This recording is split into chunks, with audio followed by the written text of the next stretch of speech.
المرسلين أما بعد فأعوذ بالله من الشيطان الرجيم بسم الله الرحمن الرحيم الصلاة والسلام عليك يا رسول الله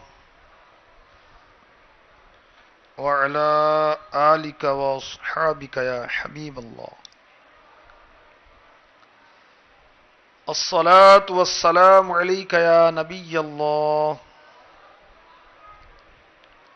وعلى آلك وأصحابك يا نور الله نويت سنة الاعتکاف. حضرت احمد بن منصور رحمۃ اللہ علیہ کو شہر شیراز کے کسی شخص نے خواب میں دیکھا.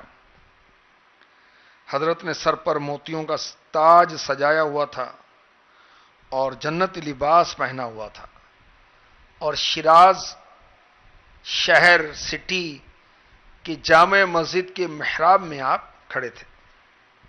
خواب دیکھنے والے نے کہا ما فعل اللہ بکا، اللہ نے آپ کے ساتھ کیا معاملہ فرمایا؟ فرمایا الحمدللہ میں کثرت سے یعنی بہت زیادہ درود پڑھتا تھا، یہی عمل کام آ گیا اور اللہ تعالی نے درود پاک کثرت سے پڑھنے کی برکت سے میری بخشش بھی کر دی اور مجھے تاج پہنا کر جنت میں داخل بھی کر دیا. ہر درد کی دوا ہے صلی علی محمد، تعویذ ہر بلا ہے صلی علی محمد. صلو علی الحبیب صلی اللہ تعالی علی محمد. آج جو قرآنی واقعہ ہے سورہ بقرہ میں سے آپ کو پیش کیا جائے گا اور یہ طالوت اور جالوت کی لڑائی اور اس میں دعا کی قبولیت کا واقعہ ہے. جالوت یہ کافر بادشاہ تھا اور طالوت یہ مسلمان بادشاہ تھے. طالوت جو مسلمان کے بادشاہ تھے یہ جالوت سے جنگ کرنے کے لیے لشکر کو لے کر نکلے تو اپنے لشکریوں سے سپاہیوں سے فرمایا کہ اللہ تعالی تمہیں آزمائے گا ایک نہر کے ذریعے سے. اس نہر سے ہمارا کوئی تعلق نہیں اور جو اس نہر سے آپ نے اپنے لشکریوں کو فرمایا. کس نے؟ حضرت طالوت نے. طالوت مسلمان بادشاہ تھے اور جالوت یہ کافر بادشاہ تھا. جو اس نہر سے پانی پیے گا اس سے میرا کوئی تعلق نہیں. ہاں کوئی ایک آدھ چلو پی لے تو اس کی اجازت ہے. اب یہ لشکر چلا جنگ کرنے جالوت سے تو رستے میں وہ نہر آئی تو سب سپاہیوں نے پانی پینا شروع کر دیا کیوں پیاسے تھے.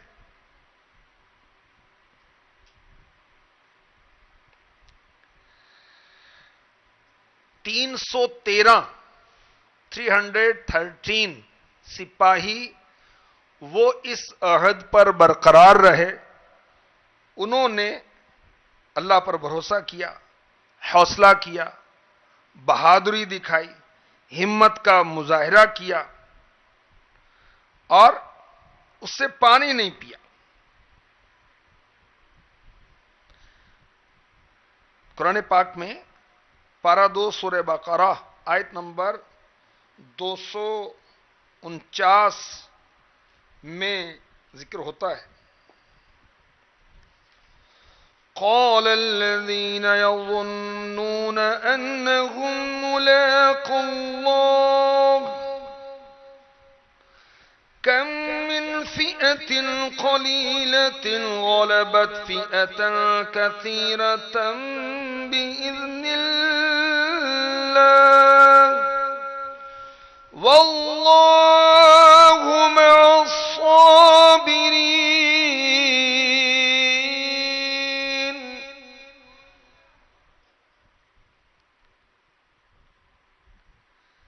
وہ بولے وہ جنہیں اللہ سے ملنے کا یقین تھا کہ بارہا کم جماعت غالب آئی ہے زیادہ گروہ پر اللہ کے حکم سے، اور اللہ صابروں کے ساتھ ہے. کافر بادشاہ کا بڑا لشکر تھا، بڑا طاقتور تھا، بڑا زور تھا، بڑی کثرت تھی.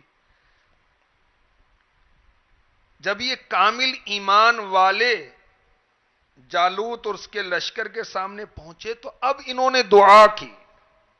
مشکلات میں دعا کرنی چاہیے، پریشانیوں میں اللہ سے دعا کرنی چاہیے. کیا دعا کی؟ وَلَمَّا بَرَزُوا لِجَالُوتَ وَجُنُودِهِ قَالُوا رَبَّنَا أَفْرِغْ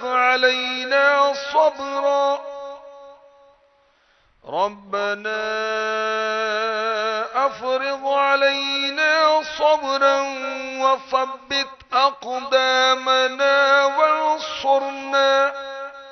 وانصرنا على القوم الكافرين.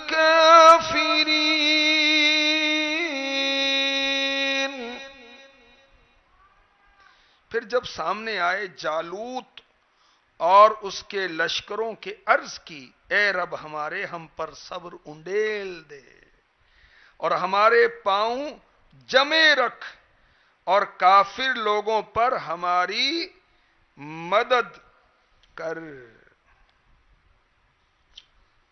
تو آپ نے دیکھا طالوت کے جو سپاہی تھے انہوں نے دعا کی. اب جنہوں نے آزمائش پر صبر نہیں کی اور ان کا کہنا نہیں مانا، پانی پی لیا، تو ان کا کیا حشر ہوا؟ ان کا حشر یہ ہوا کہ ان کے ہونٹ کالے ہو گئے، پیاس پہلے سے بھی زیادہ بڑھ گئی. پانی پینے سے پیاس گھٹی نہیں، یہ ان کی آزمائش تھی، امتحان تھی، اللہ کی طرف سے امتحان تھا. اور وہ ڈرپوک ہو گئے. جب کافر بادشاہ کا لشکر دیکھا، جالوت کا کثرت دیکھی، طاقت دیکھی، تو کہا ہم نہیں لڑ سکتے. اللہ اکبر.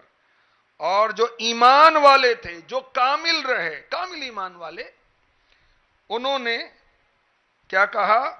اے اللہ ہمیں دشمن کے مقابلے میں میدان جنگ میں صبر کی توفیق دے، ہمیں ثابت قدمی عطا فرما، کافروں کے مقابلے میں ہماری مدد فرما. سبحان اللہ. تو جنگ کے موقع پر کامیابی کی، اللہ کی مدد کی دعا کرنا سنت انبیاء ہے. اور ہمارے آقا صلی اللہ علیہ وسلم بھی جب کافروں کے مقابل ہوتے صحابہ کے ساتھ تو رب کی بارگاہ میں دعا کیا کرتے تھے. اب بعض نادان کیا ہے کہ دشمن کے ساتھ جنگ ہو رہی ہے تو کھیل تماشے کر رہے ہیں، لہو و لعب میں لگے ہوئے ہیں. بھئی یوں نہیں، اللہ کی بارگاہ میں دعا کرنی چاہیے اور عبادت زیادہ کرنی چاہیے. جب مصیبت آئے، بلا آئے، آزمائش آئے تو صبر کی دعا مانگنی چاہیے کہ یا اللہ ہمیں صبر دے. یہ جائز ہے، اس میں حرج نہیں. اور اگر یہ کہے کہ یا اللہ یہ بلا مجھ سے ٹل جائے، یہ بھی جائز ہے. کوئی دہشت گرد ٹکر گیا، کوئی چور ڈاکو، کوئی راہ مار آ گیا، اب وہ سب کو لوٹ رہا ہے، اللہ کی بارگاہ میں دعا کریں اور صبر کی توفیق مانگے. گھبرائے نہیں، اللہ چاہے گا تو اپنے کرم سے اس مصیبت کو ٹال دے گا، کیونکہ رب تبارک و تعالی اپنے بندوں کی دعاؤں سے بندوں کی مصیبتوں کو، بندوں کی آفتوں کو، بندے کی بلاؤں کو ٹال دیتا ہے۔ رحمان سے ملائے گی یہ بھائیو دعا، ہوگا خدا کا ایسا کرم، دور ہو علم آفات سے بچائے گی یہ بھائیو دعا، رحمان سے ملائے گی یہ بھائیو دعا، امن و سکون کی دولت انمول پاؤ گے، امن و سکون کی دولت انمول پاؤ گے، اشرار سے بچائے گی یہ بھائیو دعا، قرب خدا دلائے گی یہ بھائیو دعا۔ اب دعاؤں کی قبولیت کے لیے ہمیں کیا کرنا چاہیے؟ خیر کے کام کرنے چاہیے، نیک بن جانا چاہیے، اور نیک اور نیکی کی برکت سے انشاءاللہ دعا جلد قبول ہوتی ہے۔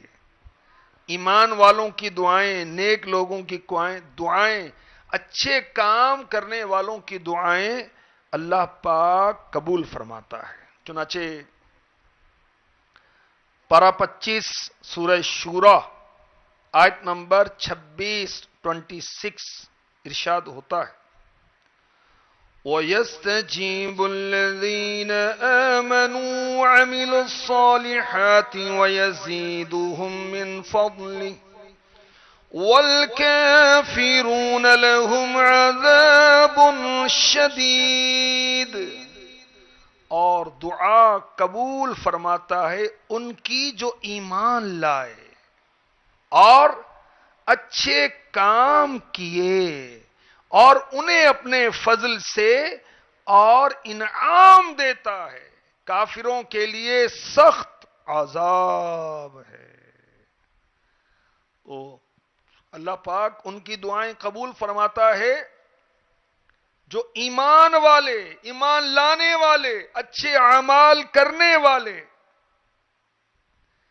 اور اپنے فضل سے ان کی طلب سے بھی زیادہ انہیں عنایت فرماتا ہے۔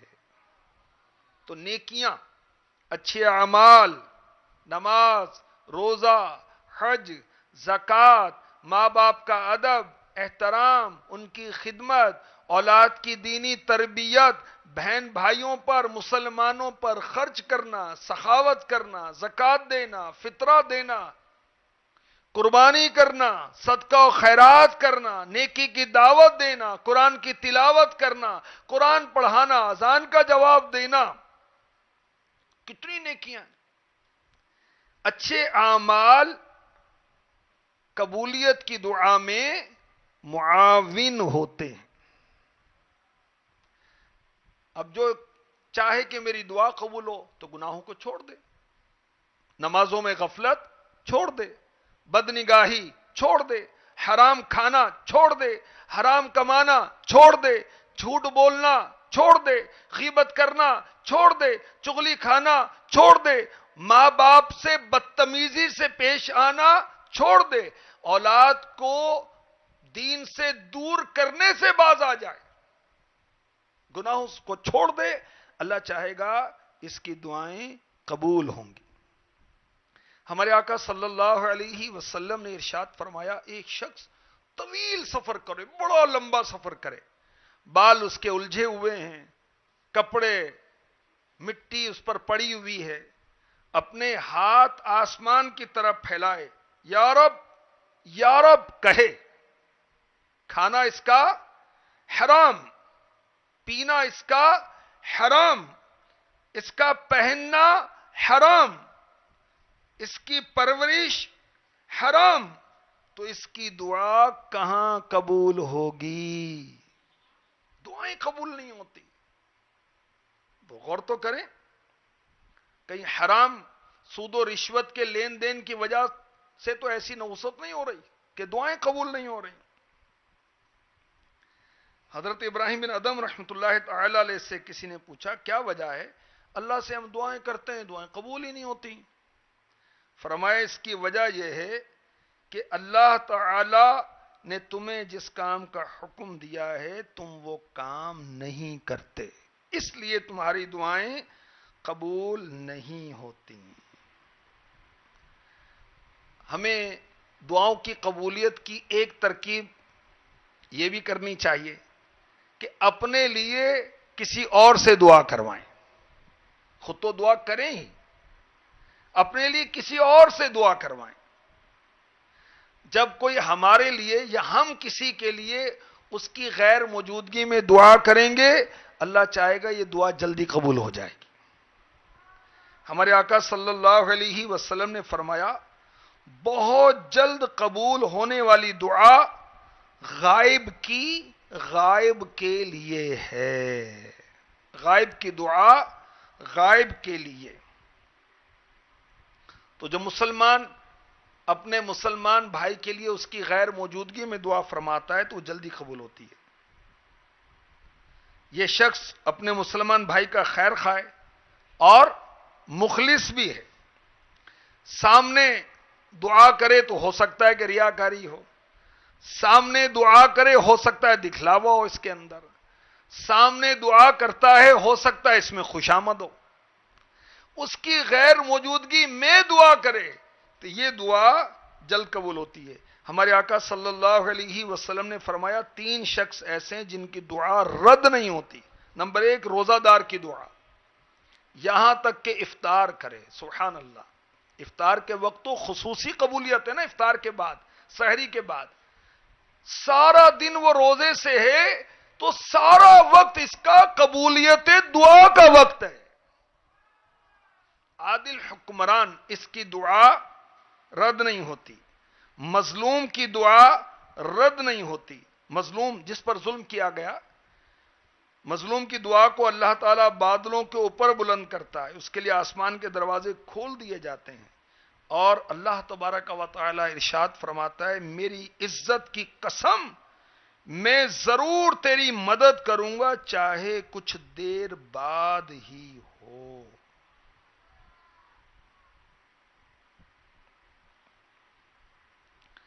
تو عبادت کے بعد دعا قبول ہوتی ہے. تو بڑا پیارا مدنی پھول دیا مفتی احمد یار خان نعیمی رحمۃ اللہ تعالی علیہ نے. ہم نماز جنازہ ادا کرتے ہیں، یہ بھی تو عبادت ہے نا. تو نماز جنازہ کے بعد بھی دعا کی جائے کیونکہ جنازہ بھی عبادت ہے اور عبادت کے بعد دعا قبول ہوتی ہے. تو اللہ تعالیٰ کی بارگاہ میں دعا قبول ہوتی ہے. اور استغفار کرتے رہیں، اللہ کی بارگاہ میں توبہ کرتے رہیں. جو توبہ کرتا رہتا ہے اس کی دعا قبول ہوتی ہے. ایک مختصر واقعہ اس ضمن میں عرض کرتا ہوں. حضرت احمد بن حنبل رحمۃ اللہ تعالی علیہ، یہ بہت بڑے عالم مجتہد ولی اللہ، کہتے ہیں عراق کے کسی گاؤں میں دیر ہو گئی، میں مسجد میں گیا، چوکی دار نے مسجد سے مجھے نکال دیا. میں مسجد سے باہر فرش پر سو گیا. چوکی دار نے مجھے پاؤں سے پکڑا اور گھسیٹ کر مسجد سے دور کر دیا. ایک شخص آیا، وہ مجھے اپنے گھر لے گیا. اب میں نے دیکھا یہ اٹھتے بیٹھتے چلتے پھرتے یا اللہ میری توبہ، یا اللہ میں توبہ کرتا ہوں، استغفر اللہ استغفر اللہ استغفر اللہ، کثرت سے استغفار کرتا تھا. صبح ہوئی، میں نے پوچھا آپ کثرت سے استغفار کرتے ہیں، اس کا کوئی آپ کو فائدہ محسوس ہوا؟ کہنے لگا جی ہاں، میں کثرت سے استغفار کرتا ہوں، اللہ تعالیٰ میری ہر دعا کو قبول کرتا ہے. ابھی تک میری ایک دعا قبول نہیں ہوئی، وہ یہ کہ میں حضرت احمد بن حنبل سے ملاقات کرنا چاہتا ہوں. آپ نے فرمایا میں احمد بن حنبل ہوں اور تم دیکھو مجھے کیسے گھسیٹ کر تمہارے پاس لایا گیا ہے. تو دعا قبول ہوتی ہے. استغفار کرتا رہیں, اللہ کی بارگاہ میں ہر وقت توبہ کرتے رہیں, توبہ کرتے رہیں. 70 بار استغفار کرتے تھے ہمارے سرکار صلی اللہ علیہ وسلم. ایک روایت کے مطابق 100 مرتبہ. اللہ ہمیں کثرت سے استغفار کی توفیق عطا فرمائے, ہماری دعاؤں کو بھی شرف قبولیت بخشے. آمین بجاہ النبی الامین صلی اللہ تعالی علیہ وسلم.